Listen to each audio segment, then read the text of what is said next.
It was a lonely flight into Kabul this morning as Afghans are trying to go the other way and escape their country as quickly as they can. Landing at the airport in Kabul, we saw U.S. military transport on the runways. The airport is now the only safe way in or out of Afghanistan. And it has become the staging ground for the evacuation of the U.S. Embassy. Choppers could be seen leaving the embassy in Kabul, and all day in the city, we saw constant helicopter traffic and small aircraft heading toward the airport. The evacuation is urgent because the Taliban are closing in rapidly. Overnight, the Taliban captured more cities near Kabul. Government troops mostly not putting up a fight. The Afghan army has all but melted away. And every time the Taliban take a base, they seize weapons, including these sophisticated drones. But the U.S. evacuation does not apply to the vast majority of Afghans. This morning I went to an office in a shopping mall packed with Afghans struggling to fill out the State Department's webpage for visa requests. These are not translators. Most of them work for the U.S. military in more minor roles, like cooks, cleaners, and guards. Afghans swarmed around me, thinking that as an American perhaps I could help. They showed me documents proving their employment history.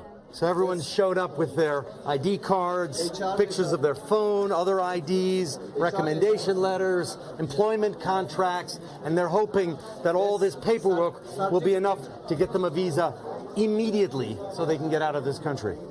Others came here simply because they're terrified of the Taliban and don't know where else to go. So her husband died, she's saying, several years ago.